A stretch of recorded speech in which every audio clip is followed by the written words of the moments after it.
When you don't go to Geico.com, car insurance can be confusing. Like Swedish techno confusing. Bark, bark, meow, meow. Dance with me, purple cow. Bark, bark, meow, meow. Ooh, you lovely cow. Geico makes it easy. With 24/7 access, all you have to do is go to Geico.com and you could save money on car insurance. It just makes sense. Unlike, Dance with me, purple cow. I like your moves.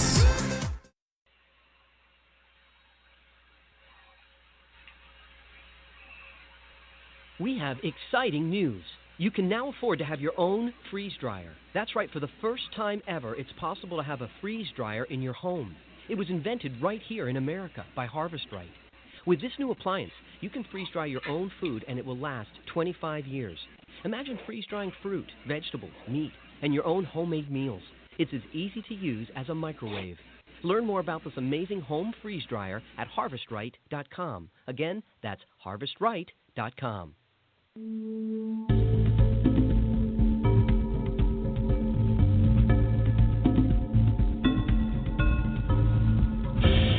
You've just joined the Prepper Broadcasting Network, where we promote self-reliance and independence. The views and opinions expressed are strictly those of the host or their guests.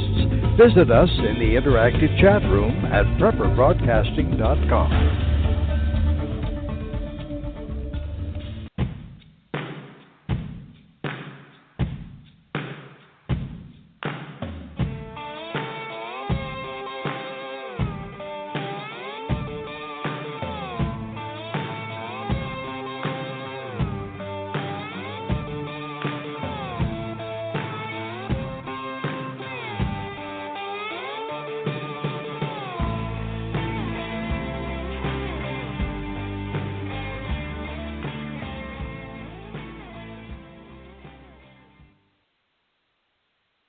Good evening. Happy Tuesday to everybody. We are live here at PrepperBroadcasting.com on the 7P to Survival Show. Tonight we're going to be talking all things trapping with Brian King. Before we get to that, I got to do the normal weekly tell you what else is going on kind of deal kind of thing. All right, so in the next couple of days, your show lineup is live shows. I Am Liberty tomorrow. Not sure exactly what their topic is. Thursday is Prepping for Tomorrow. That's the Bobby Eckhart show.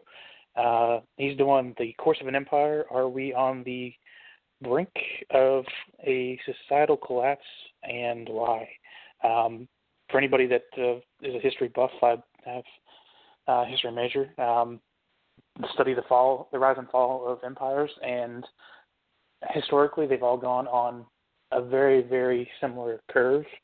I don't know if that's the route he's going with this show, but that is a really, really interesting topic to listen to, and I will definitely be in there to listen to Bobby tomorrow night, because it is a very decent concern for anybody that really follows history and the great empires of the history.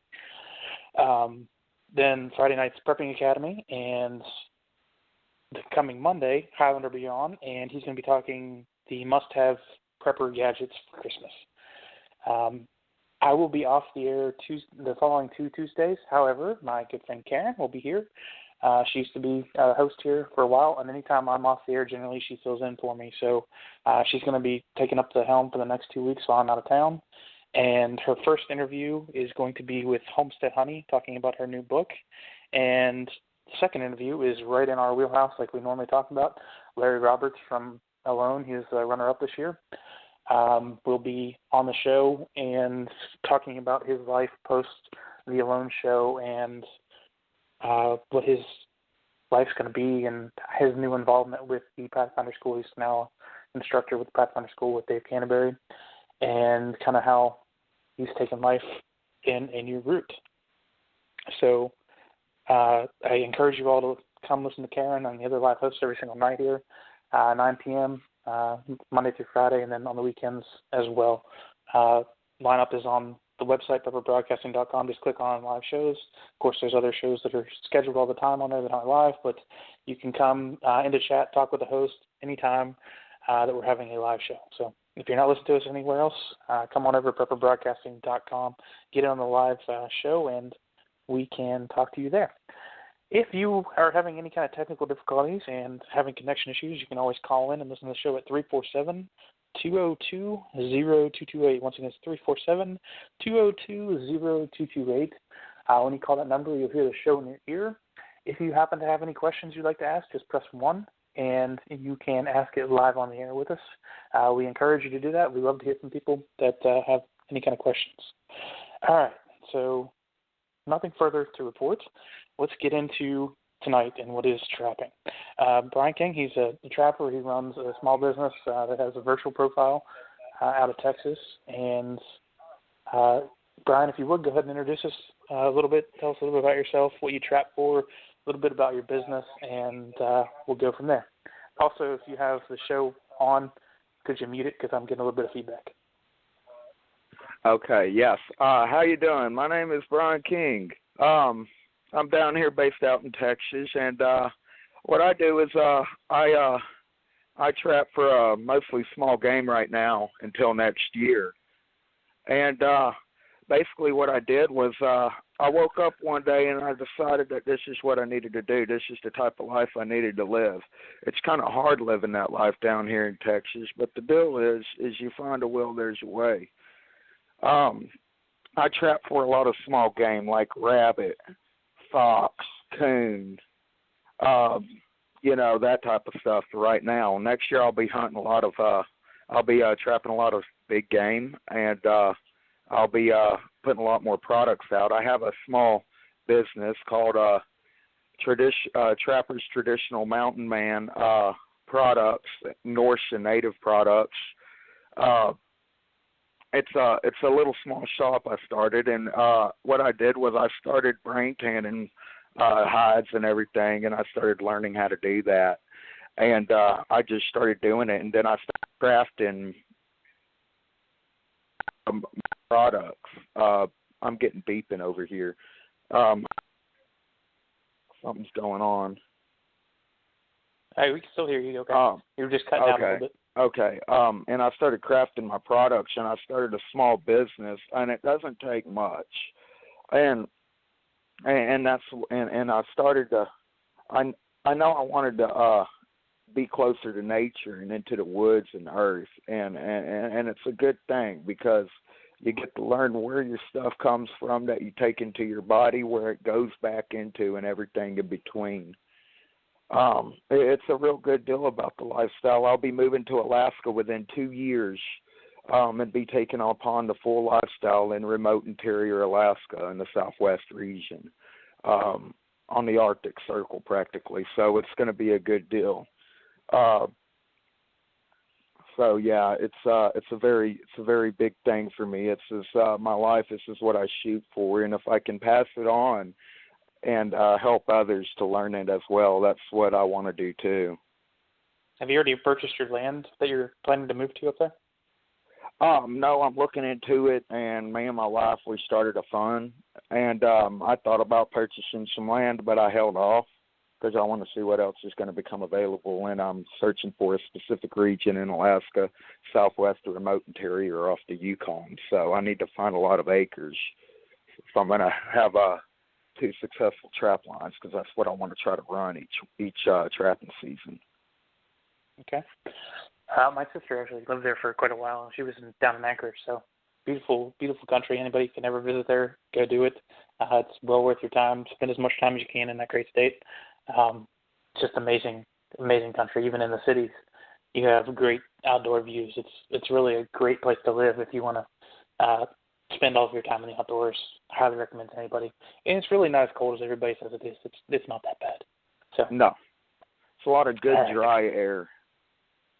Exactly. It's really good for the lungs. And I was able to wear shorts and a T-shirt in February, so not a big deal. Yep, see there? Yeah, it's not that bad. It's got good weather up there. It's got definitely a good environment for the outdoors, and you can definitely sustain yourself hunting and trapping and even make a profit, and I'm going to talk about that later on. The last 2 years has been kind of a little skim up there because of the weather. Last year, not as much, but the 2 years before that, the winter was really, really mild, and it kind of affected the ability to trap up there because you can't run a line on snow machines and whatnot. You have to walk your trap line. So a lot of people had some problems the last 2 years before last. This last year was a really hard winter. That's right, and there was a big fire too, one of the biggest in Alaska history. It wiped out a lot of the forests, so there was trapping is very scarce in the southwest remote interior region right now as well because of the fire. It wiped out a lot. G-Man says it was pretty cold whenever he lived up in Alaska. It's actually been, I don't know if Al Gore is right and climate change is actually right or not, but it was actually colder not last winter, but the 2 winters before here in West Virginia than it was in Alaska because of that whole air pocket that came down from Canada where it pushed almost all the cold air down to us, and they had unseasonably warm winters the last couple winters in Alaska. So the entire time I lived in Anchorage, she didn't have as bad of a winter as we had here in West Virginia. Crazy. Yeah, it's been very weird. The environment's been acting up on us the past couple of years, and it's been actually jeopardizing trapping, and it's been bad for trappers all over America and Canada. So it hasn't been very good the past couple of years, and I want to talk about that because the fur market is down. But there's also a way to even double to triple your prices in your furs, and I want to talk about that. It's very important times like this, and I want to talk about some of the best ways to actually do your furs and process them. If you want to get into that or whatever's clever. Yeah, we'll talk about that clear at the end. We're going to start. We'll start at the very beginning, selecting your land and where to actually start setting your trap line up. Let's start there at the very beginning. So if somebody has a piece of land they want to trap on, or they have access to public lands, what are some things they need to look for if they're going to try to make that their trapping lands? You need to look for first fur-bearing animals that are most abundant in that area, I would say. And first off, you need to know what you're looking for, and then you need to know where they're going to travel at, what kind of parts of that land they're going to be in. You want to look for scat. You want to look for tracks. You want to even if there's no sun, you want to put a couple of snares out and come back. There might be something. You never know. I had to do that in the Cedar Forest Trail. We have a cedar forest down the street, and there was something out there. Of course, I use my lure, and it's extremely strong. Anything can smell it. I can't even open it in the house. So it's very potent. It'll just stink the house up. And it's you got to look for scat and tracks and everything. You want to look for trees. Look for things that are rustled up on the trees. Beaver likes birch. They love birch. If you're trapping for beaver, you want to look for river birch that's been chewed on. You want to look for beaver dams and stuff like that, and you want to be able to see some signs. And if you see any scat, you want to try to get that scat, because that could be used as an attractant later on and as a lure. It helps a lot. It helps a lot. So yeah, you also want to check the weather and the time of year as well, because that has a lot to do with it. You may not have enough snow on the ground. You may have too much. It may be too cold. The season may have come too early. It may come too late. And you have to really put that into perspective and take that into consideration. And that's the main thing about all of that. Like down here in my area, I can't trap much unless I go up to deep East Texas. I'm down here by the bay and the Gulf, and we trap nothing but like rabbit, coon, fox, skunk, stuff like that for right now. But if I want to go and trap like the coyote and the bobcat and the hog, that's when I would usually get me some dogs out and go out and hunt, and then I'll go on me a little trapping trip out there in East Texas. There's always free trapping giveaways and free hunt giveaways.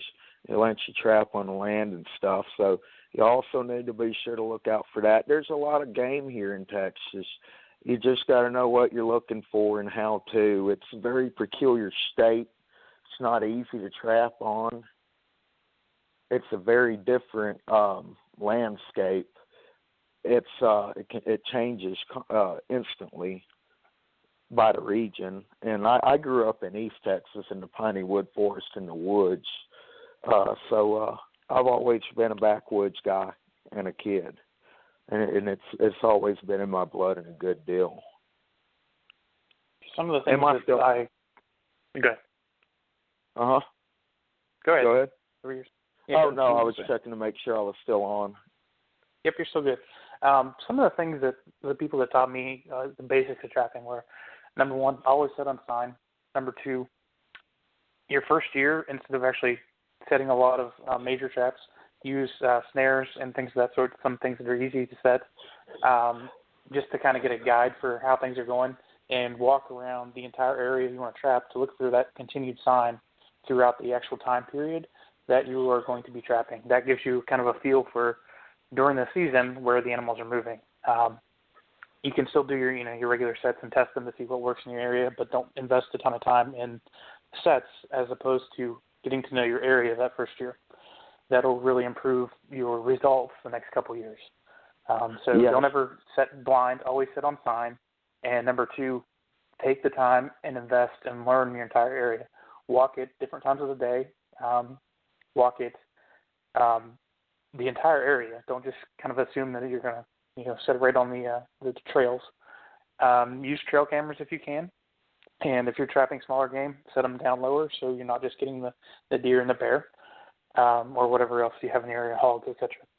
And know what you're looking for. Spend the time and learn what each animal is by their tracks. If you haven't done that, you're really wasting your time and your effort, because if you don't know the difference between a possum, a hog, and a bobcat or anything that's close, you don't know what you're setting for and what you're trying to attract. So it really will vary on the type of sets you're going to have. So if you don't know what you have in your area, then everything else that you do afterwards is 100% pointless for the most part, unless you get lucky. So information is king when trapping. So. Yes, that's right. You want to make sure how far apart animals' paw prints are, where they step forward, behind, how far their paws are, et cetera, how they're going to move, because that's going to determine your set for that animal as well, and how you do that set. Remember, they're always going to step in the most comfortable spots, so you want to try to trick them up. Sometimes you have to set multiple snares in that area because they're so tricky. I know sometimes for fox, even wolf, from what I've seen on certain videos. Now, I haven't trapped a wolf, but I will in the next 2 years. I promise you, I'm going to get me a wolf. And they're tricky, and they'll get you. They'll trip up your lines. And the deal is, you want to make sure that your lines are secured strong enough, because if there's an animal in there, he's alive when you get to him. He's not happy. He's going to be mad. And if it's a vicious coyote or a bob, he's going to tear you to pieces if he gets out and if he's held by one toe and if you're holding him by luck. And the deal is if you're a beginner, like you said, you do want to start off with snares and small game. You don't want to invest a lot of money first. You want to get a little good. I also suggest that you watch a lot of YouTube videos, read a lot of books, take notes, then go out and do it. eBay is your friend when you're just starting out. It's your friend. It's one of your best friends. eBay is a must because it'll save you a lot of money. You can find a lot of good used ones, and I'll talk about that later on in marketing and all that when it comes to turning this whole deal into a big successful deal. The other thing that I've had success with in getting traps at a really, really good price is the trade market. Get on some of these Facebook groups that I've talked about in the past that deal with outdoor trading items. I've found a good bit of traps that way. And also, after trapping season is over, hit up all of your different pawn shops close to you if there's trapping in your area, and people sometimes will change out their traps and they get kind of cash poor at that time. Go in and hit them up, and sometimes in the summer, just look anytime after trapping season is over throughout the spring and summer, and you will find traps for $1 that should normally be $10, $15, $20. I got some beaver traps for $1. That is insane comparatively. Yeah, that's true. Especially here in Texas, a lot of people go out and they try to trap, and they don't know what they're doing. They don't know the landscape, and they hang up the traps and they want to sell them. And it happens a lot here in Texas because there's not a lot of trappers here in Texas. It's hard to trap here. It's not easy at all due to the climate and our landscape. And we get traps down here real cheap and all that, and it's just they come like no tomorrow once trapping season's over. I'm usually on Craigslist or something like that, and I'm ready to take names and call the numbers up and say, hey, I want your traps, I want this or that. It's always good to stock up. This will always help you in a survival situation, talking prepping as well. So learning this stuff is key. It's a lost art, and it's also a good spiritual one, and you put your heart and soul into this craft and this trade, and it's one of the few that's still around barely, and there's only a few traditional ones left that can still make a successful living off of this and know the good native values of this way of life. For some of us, it becomes a way of life, and we'll do anything at any cost to live it and to keep it that way. And that's a good deal. And some of us are diehard survivors mostly in this type of lifestyle, and it's a very hard lifestyle. It's not easy, especially doing what I'm going to be attempting to doing. I'm not going to attempt it. I am going to do it. I'm going out and I'm actually building my cabin from the ground, the dirt up, just like the old mountain man. I'm doing everything the traditional way, and I'll be making my living that way, a subsistence trapping mountain man way. And it's a very hard life, but it's a good spiritual one. It's one to learn and get in touch with the earth and the animals and the wildlife. It's something about it. It's something about it. Okay, just to make a couple notes on public lands. If you were trapping on public lands, that getting to know your area information kind of deal is extremely important in that aspect because, number one, other people might trap there. In the areas around here, there aren't very many people that trap on public lands. However, I was down doing a class with Pathfinder School and down around Charleston, West Virginia. I'm in northern West Virginia. That's in south central West Virginia. And the area we were doing the class in was just a kind of a game reserve kind of deal and kind of a little hunting area. It's only 100 acres, but there were 3 or 4 different trap lines on there on that little area. So make sure you know the area during the trapping season. Yeah, if you were wanting to hunt that area, you'd be good. Yeah, you don't want to trample on somebody's trap line. That's not good, and it could be dire consequences even on public land. It's don't do it. Just make sure you know the area. Make sure you're a little ways away from that trap line. That way the animals have, good navigating area to navigate, get through, make their rounds. That way you can catch that fur. That fur's money and food and tools and clothing and warmth and everything. Lure making supplies. The list goes on. Jewelry. It's a lot. An animal is worth a lot, and so you got to make sure that, and people, I take that into account. If I found somebody treading on my trap line, public land or not, you want to also make sure you tag your traps, especially on public land. There's going to be a lot of warden out there. They're going to be looking. They want to give people citations and fines. That is what they're there for. They're checking. It's a very closely regulated deal, trapping is, because of propaganda selling and all sorts of other stuff. You have to have license for all that too. And so they're out checking for tags, brass tags, and right traps for that area. If they find a trap in that area and they see that you're trying to trap the deer or snare deer, they're going to do something about it, and they're going to find you.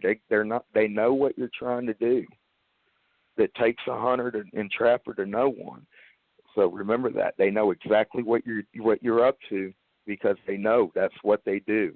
They do the same thing. They go out and they trap, they hunt, they snare, they do all of that. And they have to. That way they learn. So you also want to remember that. You have to be cautious. And I suggest if you're doing it on public land, make sure no one's else trapping on it. I suggest that you pay somebody and you trap on their land. And they're going to want those nuisances gone anyways. So you're going to get to keep the animal. You're paying a little small fee. It's going to pay for itself. You're going to process the fur, and you can also triple or double that. So it's a win-win situation, and that's the way I suggest to do it. And you get more out of it.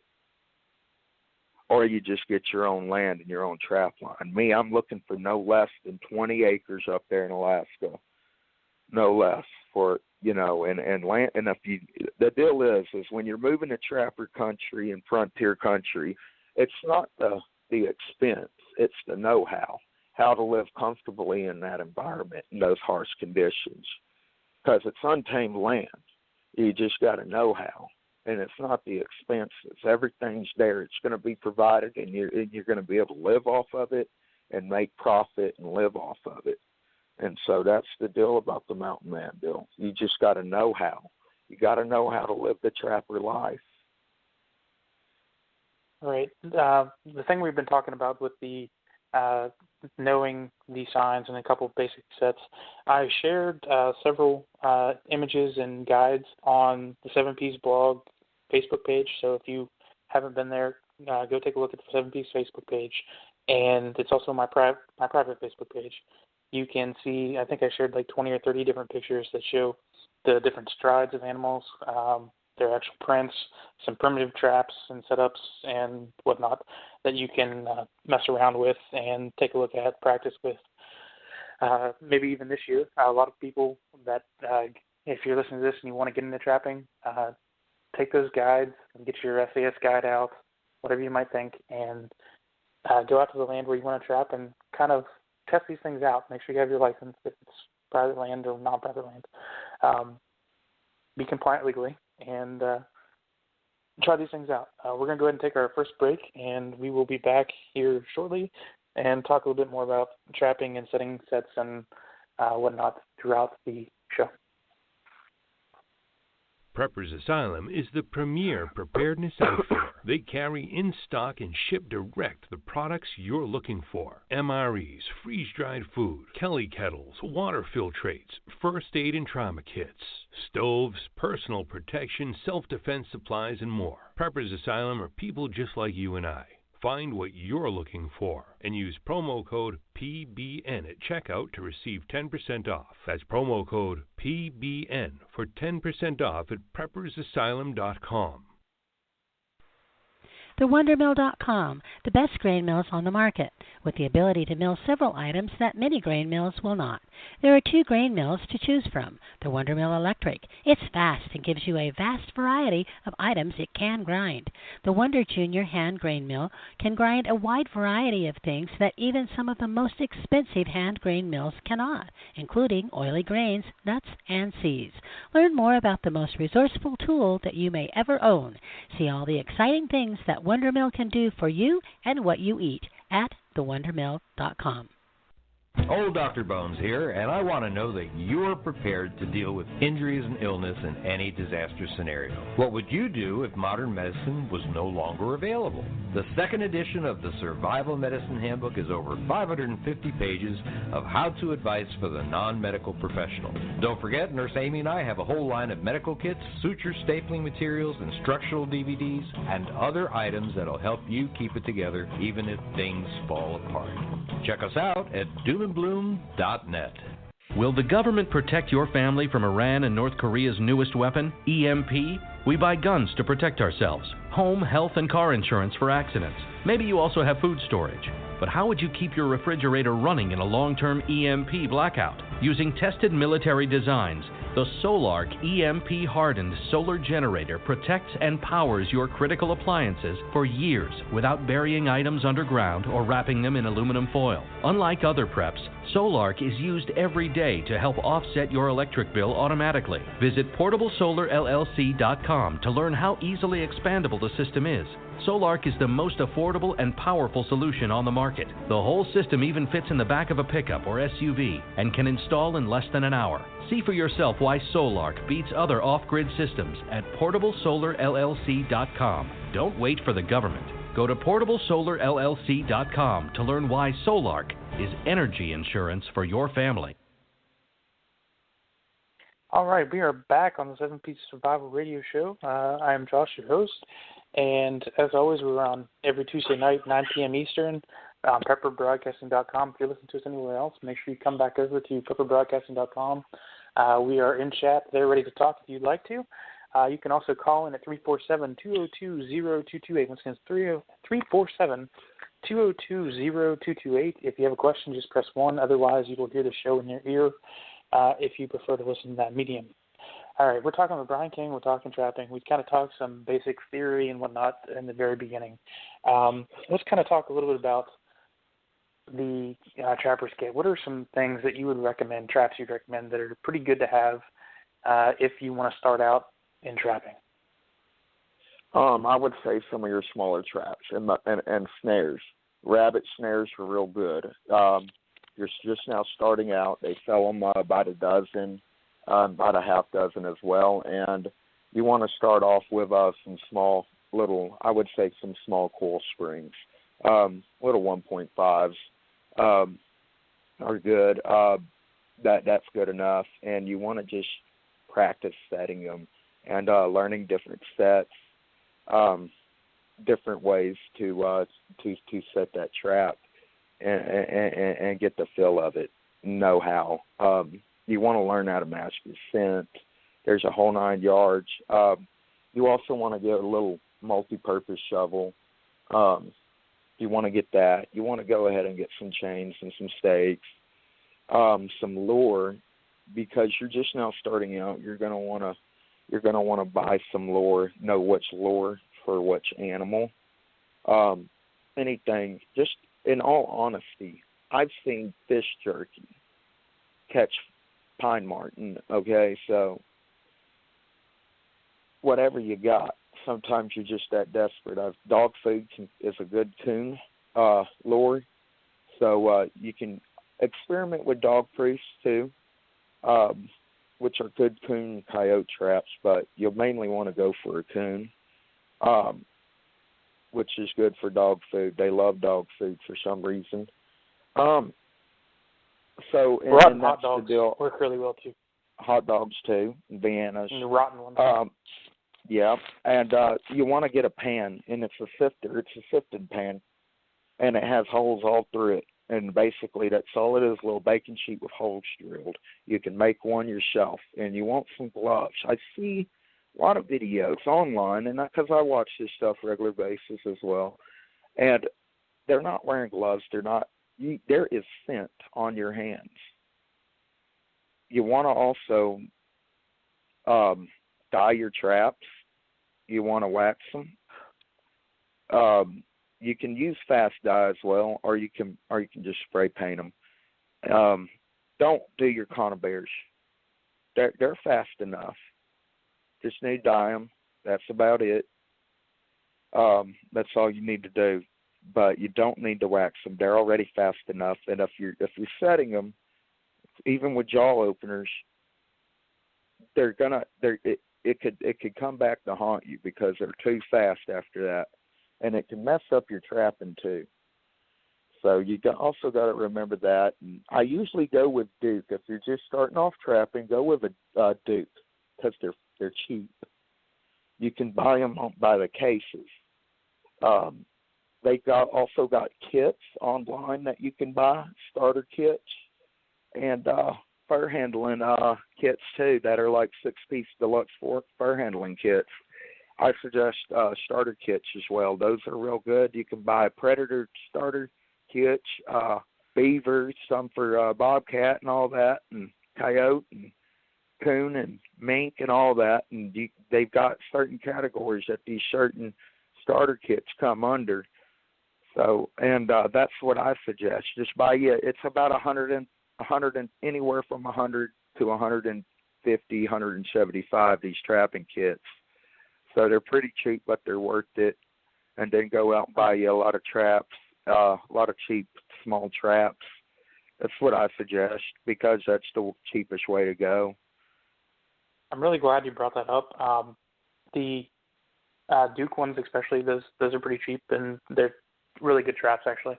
But if you just type in trapping kits, this is one of the times that I actually recommend going a kit way versus buying individual items and making sure you get the best of the best, and that's all you're going to get. These actual kits for trapping are actually really good. They have videos of how to use those traps and how to make sets in the kits. They have the scent and lure. They have basically everything you need in that kit to start trapping that specific type of animal. So if you get small game one, you have everything you need to trap, the rabbits, the coons, etc. If you get the larger ones for the bobcat and for the coyotes, you have everything you need to trap those things. So really take a hard look at those just because of the instructional methods. Sure, you can learn a lot on YouTube, but you can also learn a lot of bad information on YouTube, and if you don't know enough, you might adapt the bad practices along with the good practices. So yeah, you want to make sure when you're going on YouTube that you get a well-known channel. Like I go to the Pathfinder School, and they have a modern trapper series. I think it's Wilderness Outfitters, but it's sort of like the Pathfinder School or something.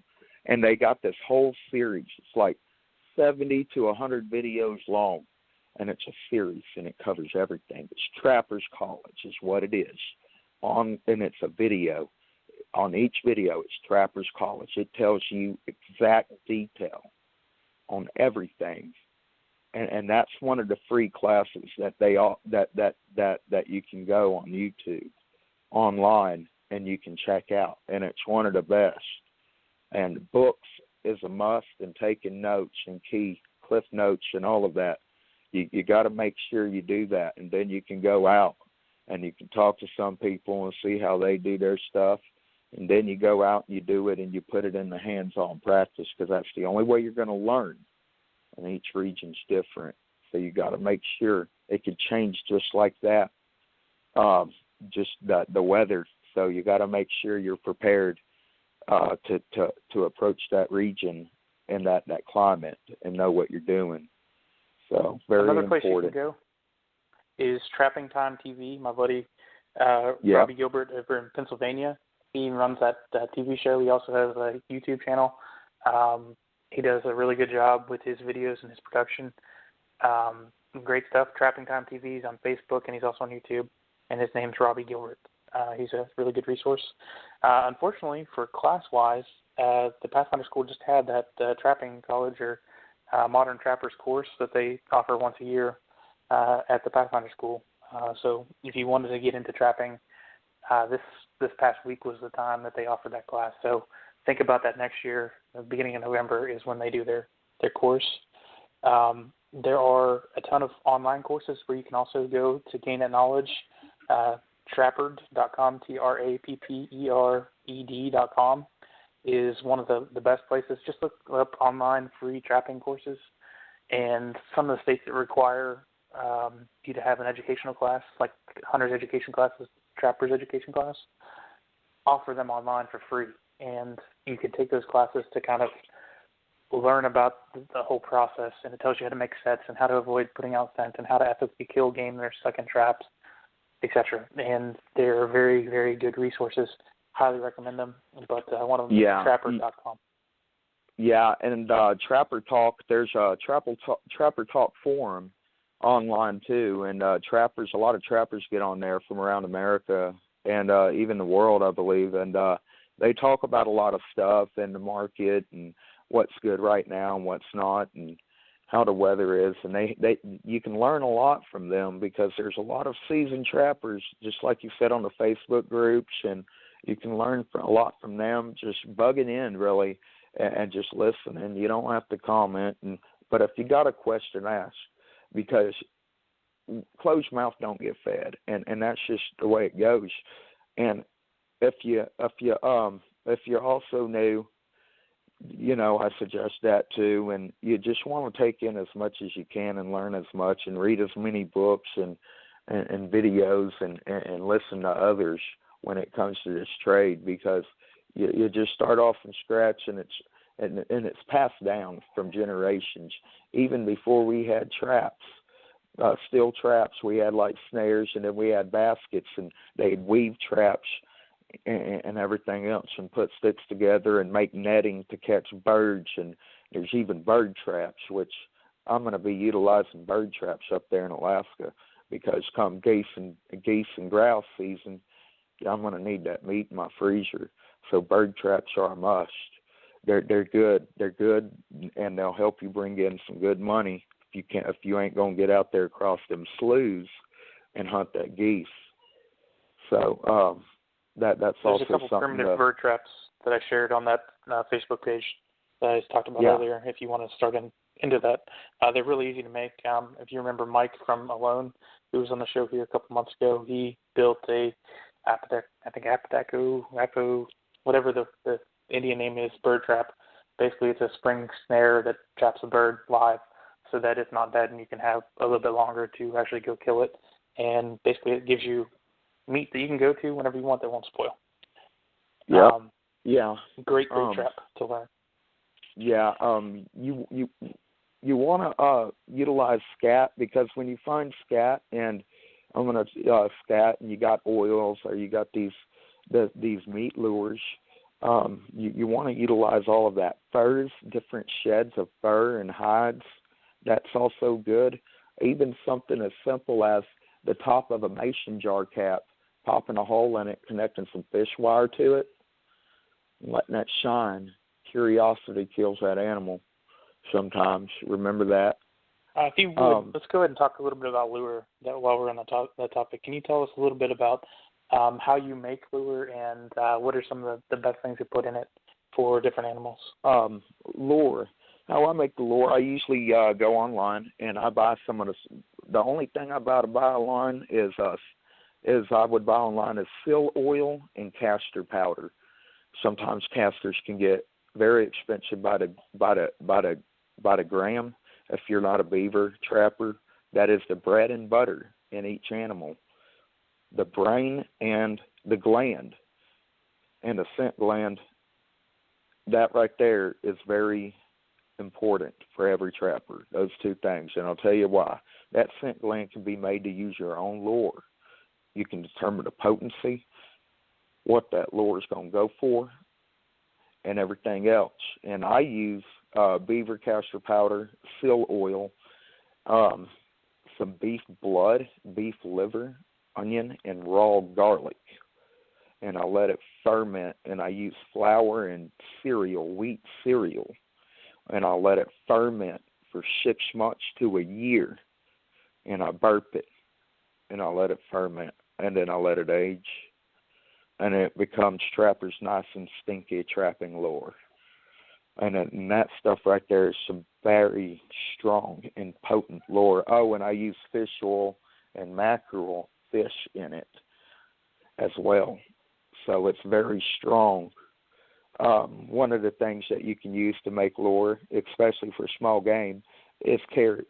You can grind up carrots and use the oil from carrots and catch rabbits with that. You can use that as lure. So that's another thing to consider. And urine is also good to have because it helps cover the scent. Gloves that are sprayed with a universal trapping lure are good to have. That way that you can not get your scent on the trap, and it's just a universal attractant. So it's not really going to jeopardize it. And that's another way to cover your scent. And you just want to use those just for that. It's trapping, nothing else. That's something you can save after each kill too, especially with the deer. You can save those glands in the urine after each kill for not only attractants for deer when you're deer hunting, but also for your trap line as well. That's right. All right. Harvesting the animal, if you would go a little bit through, if you have a live animal still in the trap, on killing it and releasing it, and kind of start in the process of how you actually start to process animals the native way. Okay. If you have a live animal in the trap, you want to make sure it's a target animal in that season and everything in between that. You want to make sure that you're allowed to trap it. If it's still alive, it could kill you. It could rip you up. It could be an animal that's very small but can tear a grizzly to shreds. The way that to do it is you want to knock it out.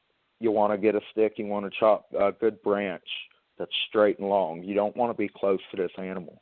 You're going to want to knock them out. You're going to want to daze them. You're not going to always knock them out. You don't want to hit them so hard to where you're going to damage them, the fur, the external fur. You don't want to do that. Okay, and when he's knocked out, you can put a bullet in the back of his neck and dispatch of him. Other than that, sometimes you're going to have a snare, a poled snare, and it's what it is it's a snare around a pole, the end of a pole, and you want to dispatch them that way and hold them and get them and have somebody else, if you got an assistant, and take them out. You can do that. You can do that way. Dispatching a live one, you can use boards. Sometimes I suggest a board to put between you and that animal, and a pole snare. That way you can let him go, and he's not going to get at you if it's non-target. That way you don't want to kill him. You just want to let him go and let him go, because that's a hefty fine, and that's pretty much poaching, you know.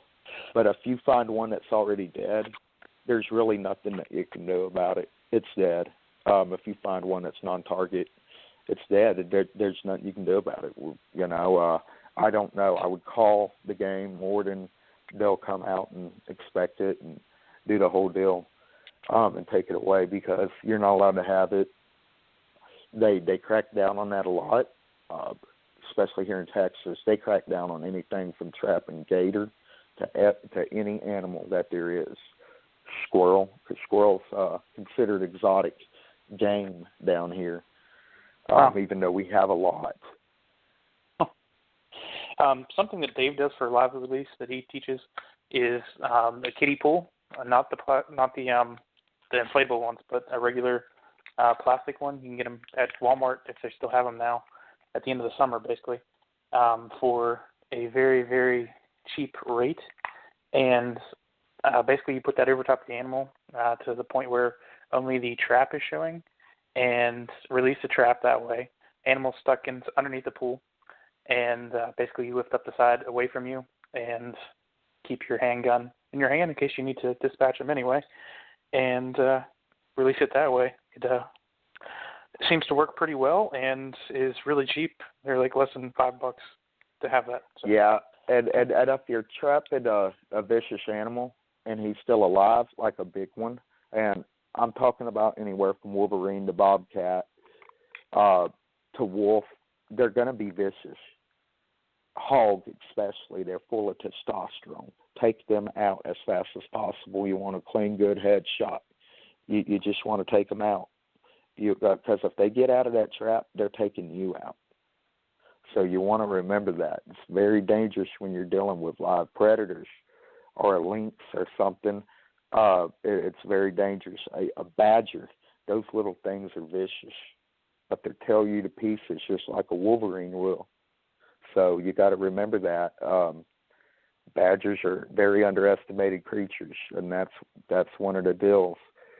I want to talk about one thing because I forgot to bring it up, but the difference between certain weasels, Winuri, stoats, mink. People a lot are getting confused because they see a white one sometimes, and they think it's mink, but it's not.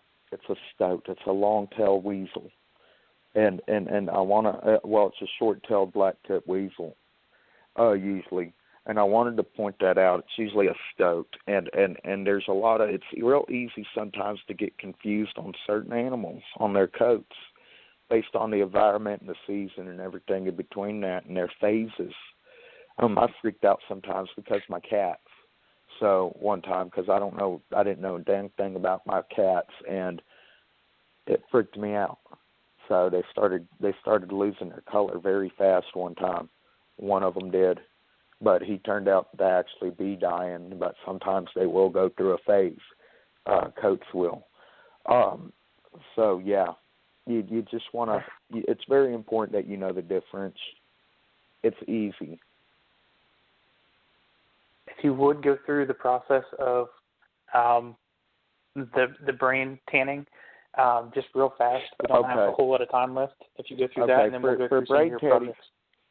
Okay, for brain tanning, the basics of it is for every animal there's a brain, and that brain is sufficient enough to tan that hide. Okay, you're going to want to take that hide off, and you're going to want to flesh it.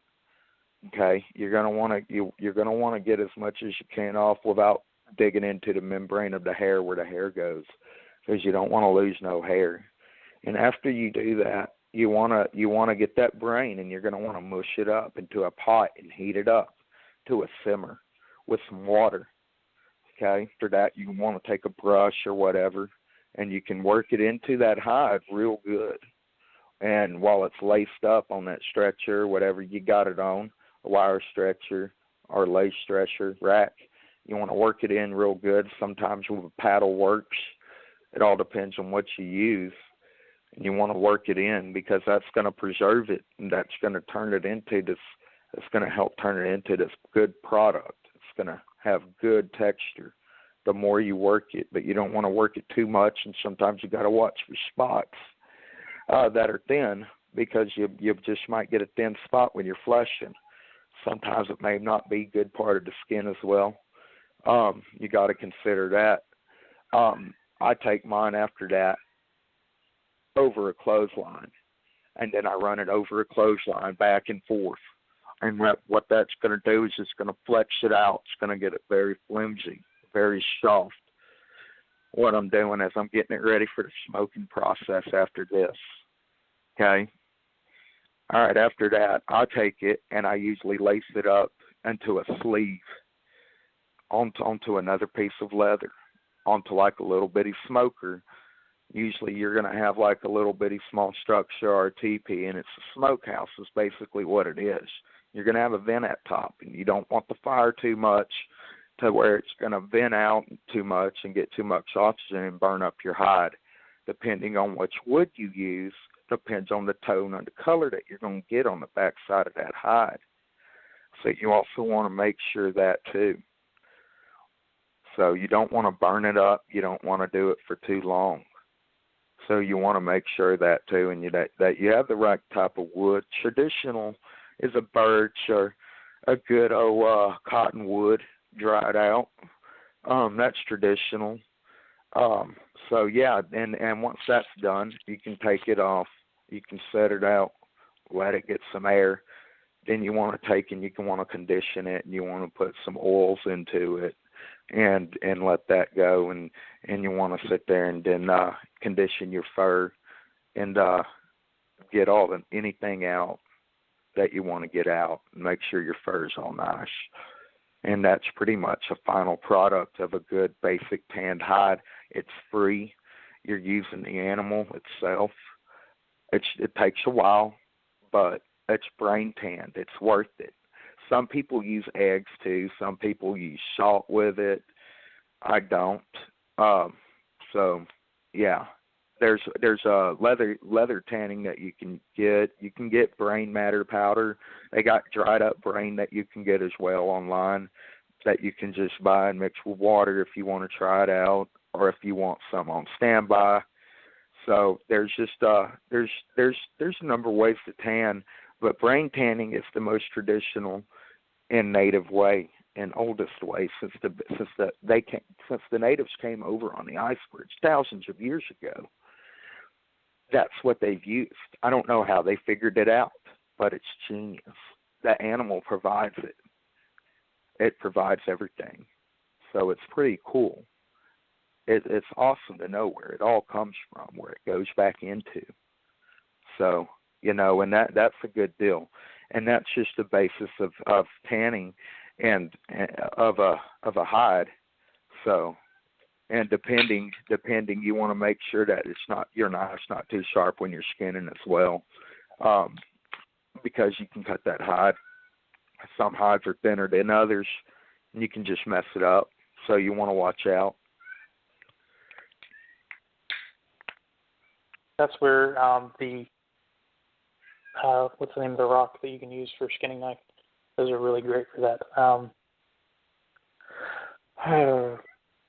You flake it, oh dear. I can't remember the name of the rock.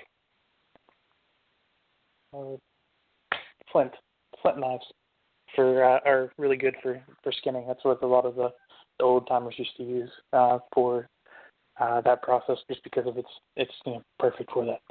All right, if you would, the last couple of minutes, we got maybe 4 minutes left, talk about some of those projects that you use to utilize most of the animal. Some of the products I use are making knives, beaver sheaths, leather sheaths, hats, mittens, moxicans. That's the main things. Medicine bags, possible bags, fire kit bags, pouches, things like that. That's jackets, pants. You can make a lot of different stuff. Hoops, beaver hoops. You can make that just a hoop out of just about any pelt, though. Dream catchers. You can use that to make a lot of different stuff, and it will also double to triple your profit as well. Antlers can be used for knives, beavers for sheaths, the tails, hoops, all of that, rabbit for mitts, also inlining for clothing that you're going to make out of your leather hides. Your raw hides, you can do some good leather jackets with that and line it up with fur. You can do headdresses. There's just countless possibilities with this stuff. Utilize the claws and the tooths for jewelry as well, and fasteners on pouches. It's just countless things that you can make with this stuff that can go into it. The lure making, tanning. Like I said, there's just meat. The meat, you want to use that meat. That's good dinner meat. It's the healthiest that you can get on this planet is wild game meat. It's very lean. It's organic. It's the naturalest that you'll find. So you also want to remember that. And so, yeah, there's countless possibilities with fur. And learning how to do wood and leather and fur work and all of that is very essential. And I suggest to get into it apart from trapping too, because it'll triple and double your business and your profit and your income. And you can start it right out of your household. So, right, and online sites are good. So remember that. They're your best friends, and other small businesses, individuals, grab them by the hand. They will grab you by the hand. You help them, you promote them, they'll promote you. Creates business-to-business relationships to establish. So, and that's good, networking for your business. All right, we are out of time for tonight. Brian, thank you for coming on. I appreciate it greatly. Remember, I Am Liberty tomorrow night at 9 p.m. 6 Pacific. We have live shows here every single night, prepperbroadcasting.com. Listen to anybody else, make sure you come here for all of your preparedness show needs. We will be back again next week with Karen taking over for me, and then she'll be here the next 2 weeks. So have a great night, everybody. We appreciate your time. Thank you again, Brian. Hey, no problem.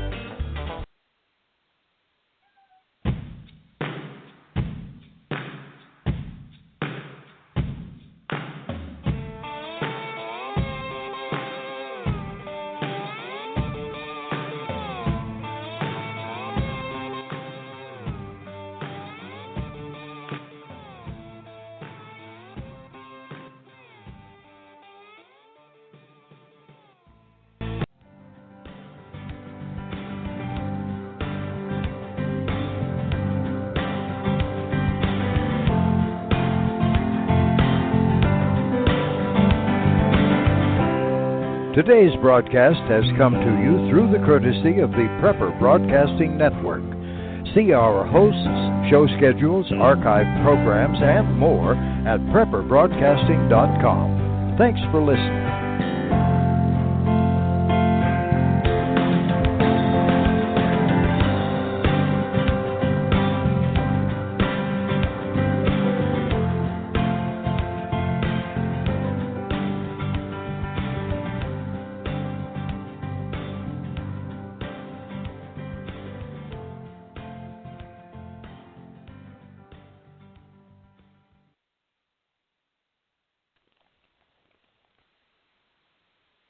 When you don't go to Geico.com, car insurance can be confusing. Like Swedish techno confusing. Bark, bark, meow, meow. Dance with me, purple cow. Bark, bark, meow, meow. Ooh, you lovely cow. Geico makes it easy. With 24/7 access, all you have to do is go to Geico.com and you could save money on car insurance. It just makes sense. Unlike, you know. Dance with me, purple cow. I like your move.